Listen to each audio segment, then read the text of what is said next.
Assalamualaikum warahmatullahi wabarakatuh. Alhamdulillahirabbil alamin. Wassalatu wassalamu ala asrafil anbiya wal mursalin wa ala alihi washabbihi ajmain. Amma ba'duh. Alhamdulillahirabbil alamin. Bersyukur kepada Allah atas segala limpahan karunia nikmat yang telah Allah berikan kepada kita semuanya, sehingga kita bisa bertemu kembali dan bersilaturahmi kembali di channel Gus Idris Family dalam keadaan sehat walafiat. Salawat serta salam semoga tetap tercurah limpahkan kepada Nabi Muhammad, keluarga beserta para sahabatnya, dan semoga semuanya kita mendapatkan syafaatnya beliau ataupun pertolongan beliau di yaumil mahsyar. Amin amin ya rabbal alamin. Alhamdulillahirabbil alamin. Pada kesempatan malam hari ini saya bisa kembali menyapa sahabat-sahabat GIF dimanapun berada. Kali ini saya ingin mewawancarai atau mengorek informasi tentang Lia Alena ini kepada kakaknya beliau, yaitu kakaknya Lia Alena ini. Jadi sekarang saya sudah bersama kakak dari Lia Elina. Bagaimana sih kehidupan Lia Elina pada zaman dahulu, pada waktu beliau masih muda, pada waktu Lia Elina ini belum nikah? Bagaimana seluk-beluknya, bagaimana tingkah lakunya? Kita langsung tanya aja pada kakaknya Lia Elina. Tapi sebelum saya langsung bertanya kepada kakaknya Lia ini, ada baiknya kita bersolawat kepada baginda Nabi Muhammad sallallahu alaihi wasallam. Allahumma shalli ala Muhammad.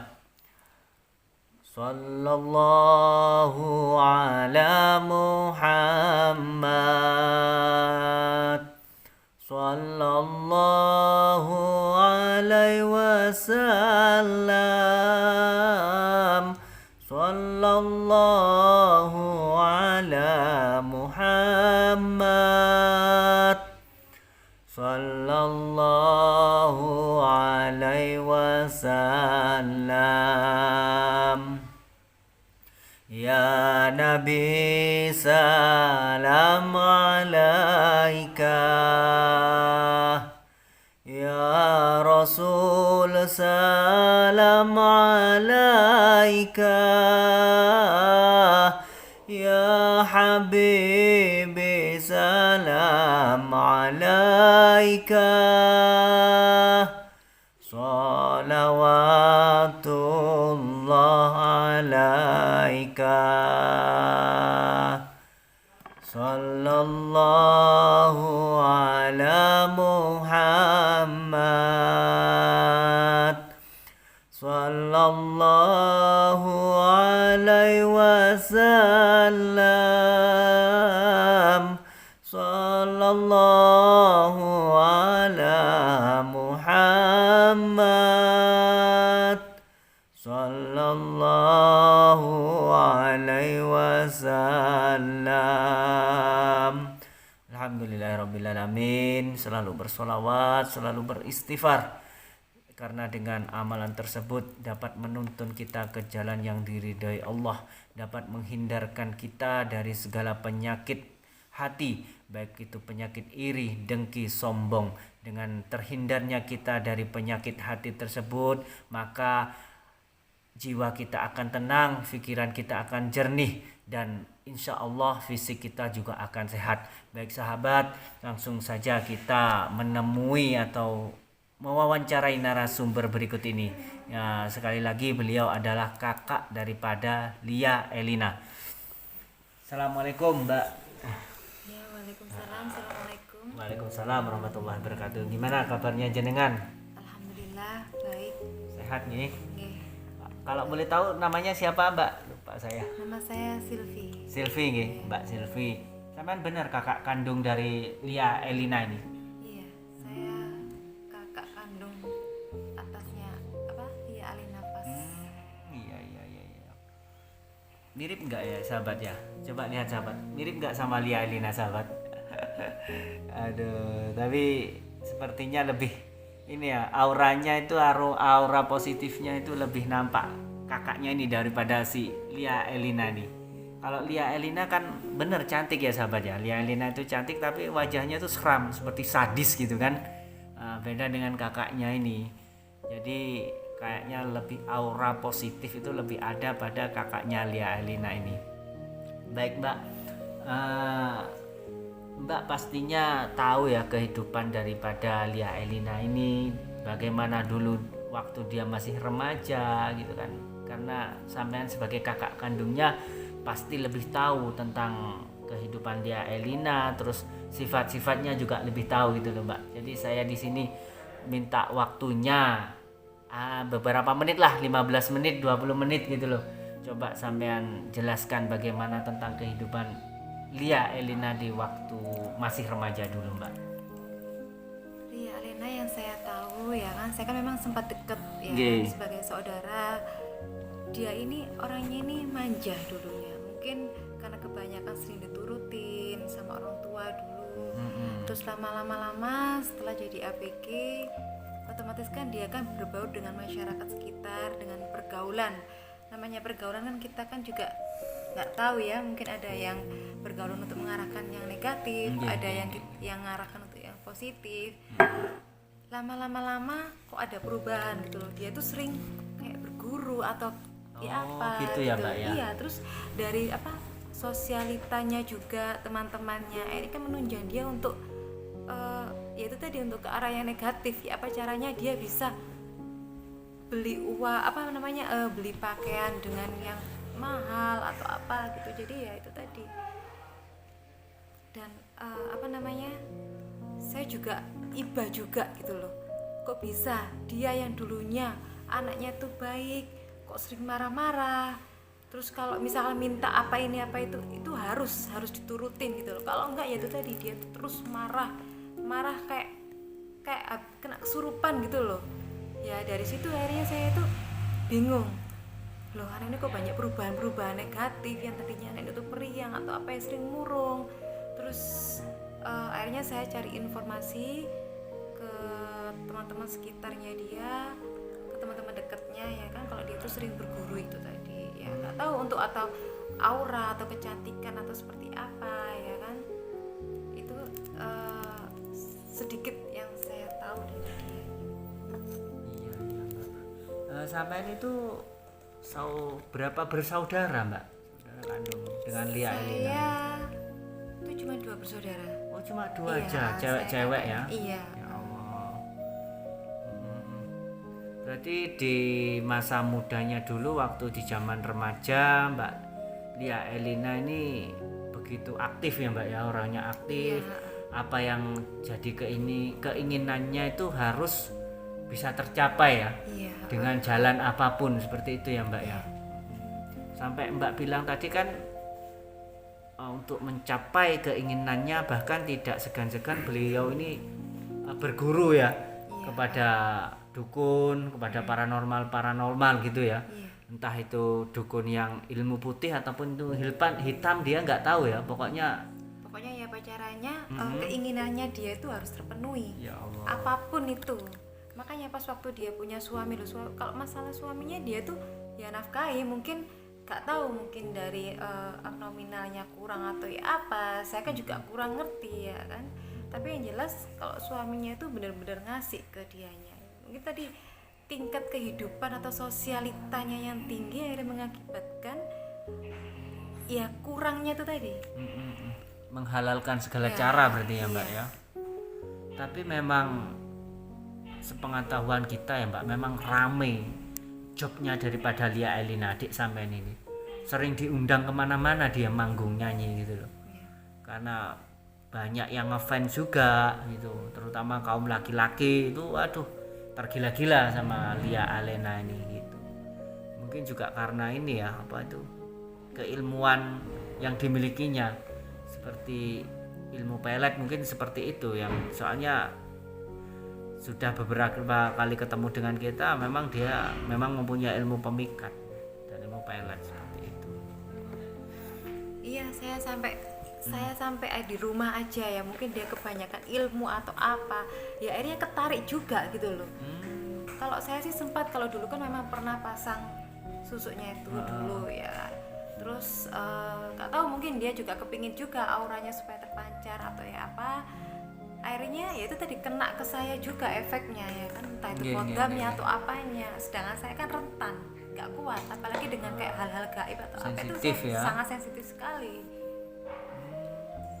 Yes. Gitu. Berarti Mbak juga pernah masang susuk ya dulu ya?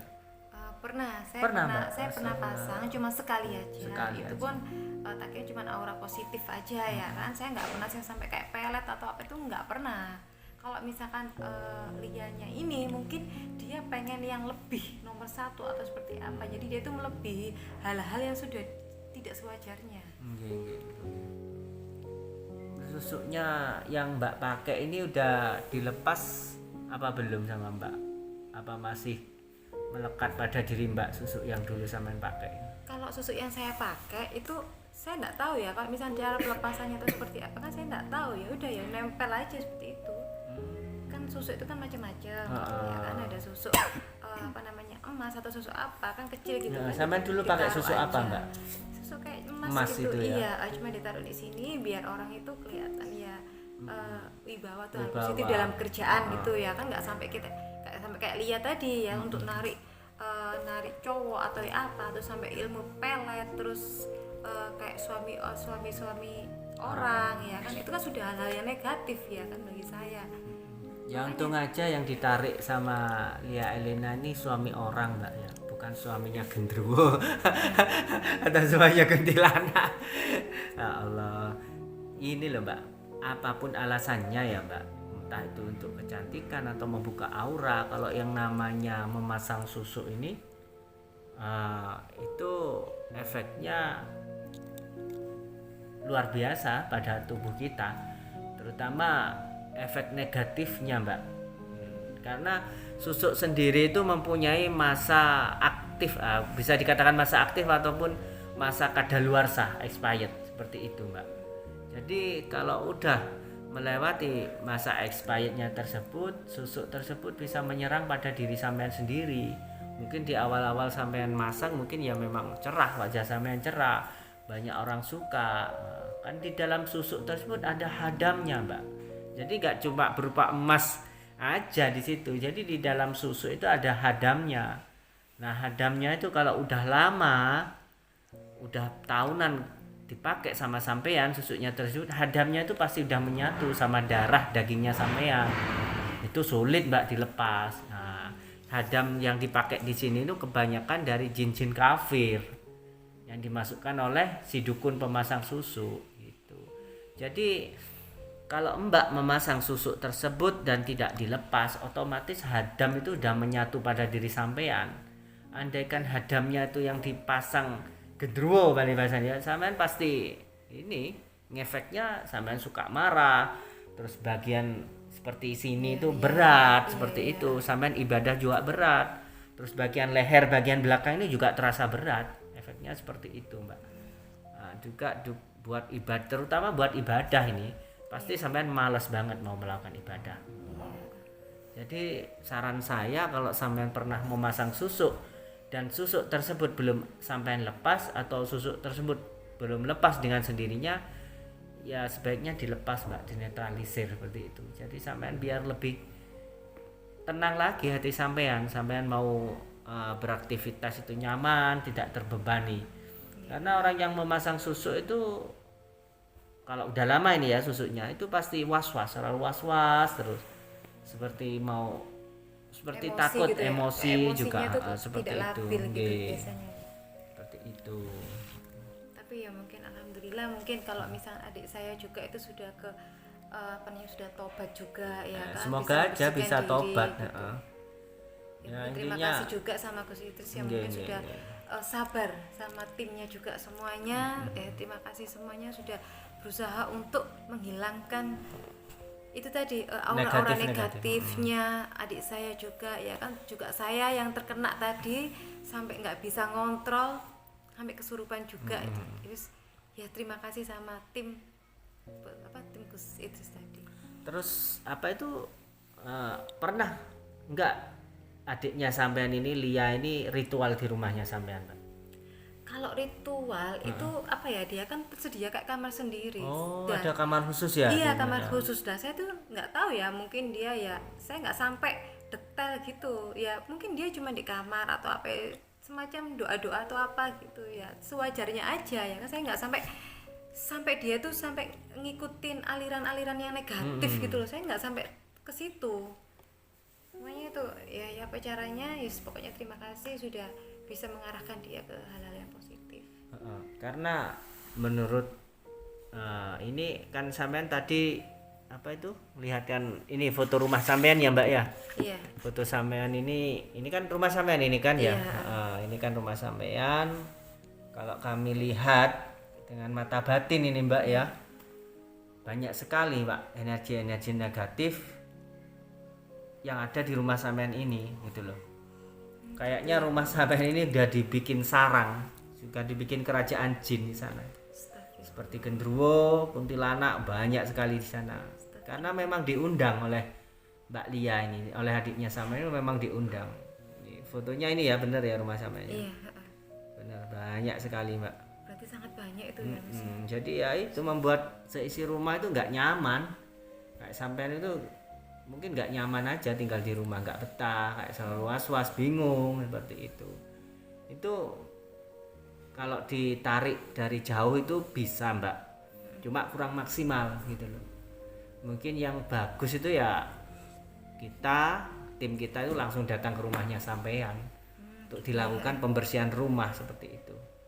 Iya. Karena dukunnya pun dukun ataupun guru-guru dari Mbak Lia ini selalu memantau gitu loh. Jikalau anak buahnya udah diambil, ditambahi lagi anak buahnya seperti genderuwo, kuntilanak seperti itu. Di situ sudah ada semua gitu ya, jenis-jenis makhluknya itu ya tadi ya. Lengkap Mbak, karena memang Mbak Lia ini sering ritual di dalam rumahnya tersebut gitu loh. Gak nyangka saya sampai dia sampai aliran seperti itu ya. Yang ganggu Mbak aja banyak ini sebenarnya, makanya Mbak tadi kesini tuh gampang reaksi gitu, kesurupan. Karena portalnya Mbak ini sebagian udah terbuka, cakranya itu udah kebuka, jadi lebih sensitif sampean pada hal gaib. Mungkin di awal mesti mual kalau bersentuhan dengan ada yang angker, tempat angker ataupun di situ banyak makhluk-makhluk gaib, pasti sampean mual-mual terasa, ingin muntah seperti itu. Apalagi cepat itu tadi ya, emosi ya. Benar-benar. Dan di sini saya ingin ngasih amalan sama Mbak, ngasih ijazah. Semoga Mbak bisa istiqomah melakukan ini. Insya Allah kalau Mbak rutin mengamalkan amalan ini, insya Allah hal-hal gaib yang berenergi negatif, baik itu dari golongan jin ataupun teluh santet, itu akan ternetralisir Mbak. Gitu. Soalnya kan Mbak di sini udah ingin memperbaiki diri kan, tidak ikut dengan adik Mbak yang selalu sesat gitu loh, selalu mengikuti hawa nafsunya sampai menghalalkan segala macam cara gitu. Jadi amalannya seperti ini Mbak bisa baca pagi 3 kali, sore 3 kali. Bacaannya seperti ini: Bismillahirrahmanirrahim. Bismillahilladzi la yadurru ma'asmihi syai'un fil ardi wala fis sama'i wa huwas samiul alim. Bismillahilladzi la yadurru ma'asmihi syai'un fil ardi wala fis sama'i wa huwas samiul alim.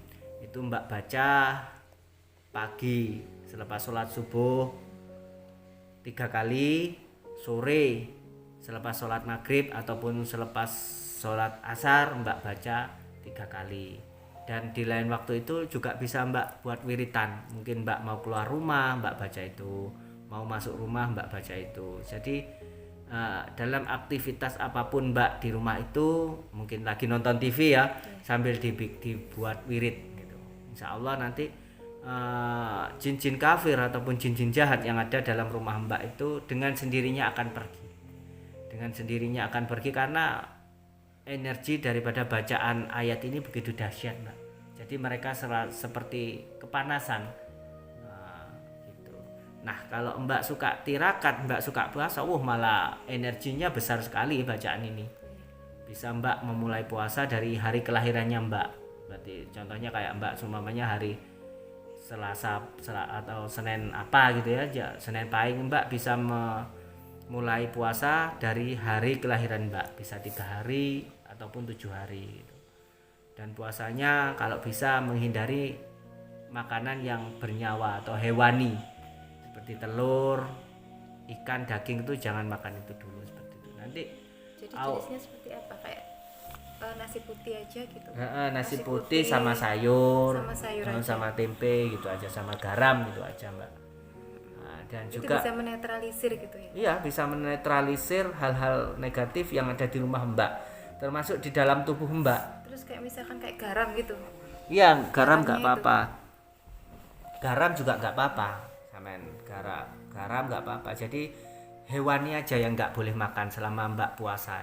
Nanti kalau Mbak melakukan puasa ini dengan puasa Bismillahirrahmanirrahim itu, nanti hal-hal negatif yang ada di rumah Mbak akan hilang dengan sendirinya, termasuk energi-energi negatif yang mungkin sudah terlanjur mendarah daging pada diri Mbak, itu nanti akan netral Mbak, akan hilang dengan sendirinya. Juga aura-aura positif dari dalam diri Mbak akan nampak, akan muncul. Jadi tidak perlu Mbak untuk membuka aura, untuk mengeluarkan aura dari dalam diri Mbak, pergi ke dukun atau masang susuk, tidak perlu sebenarnya. Karena di dalam ajaran kita sendiri itu sudah ada bacaan-bacaan tertentu yang jika kita mengamalkan insya Allah akan keluar aura positif kita gitu loh, seperti itu Mbak. Mungkin ada yang ditanyakan lagi mumpung kita masih Mbak masih di sini. Mungkin ada yang ditanyakan lagi atau Mbak ingin bercerita. Cukup nggih?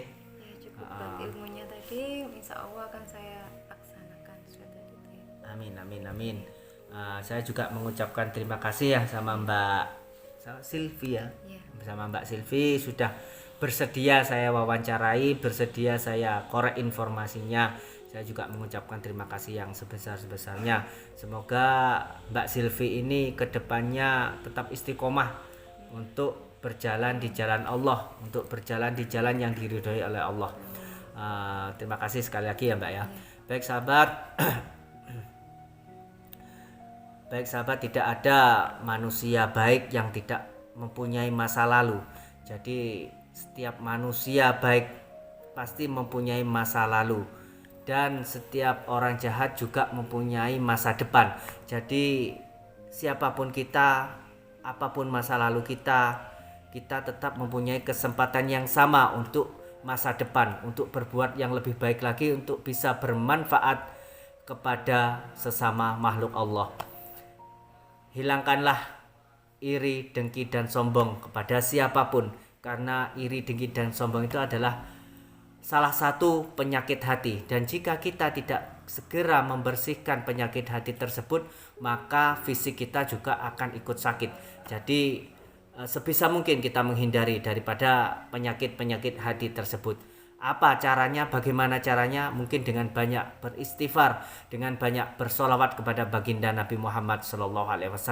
Solawat adalah salah satu cara untuk kita terhindar dari segala penyakit-penyakit hati, penyakit-penyakit dohir ataupun penyakit batin. Karena solawat ini adalah salah satu amalan yang kita tidak perlu guru untuk melakukannya. Jadi dengan bersolawat secara istiqomah, kita akan dituntun oleh solawat tersebut untuk bertemu dengan orang yang soleh, untuk diketemukan dengan guru-guru yang soleh juga. Mungkin cukup sekian yang bisa kami informasikan pada kesempatan kali ini. Kurang lebihnya mohon maaf. Al-Fakir Kang Fajar Suharyanto mohon pamit undur diri. Wabillahi taufiq wal hidayah. Wassalamualaikum warahmatullahi taala wabarakatuh.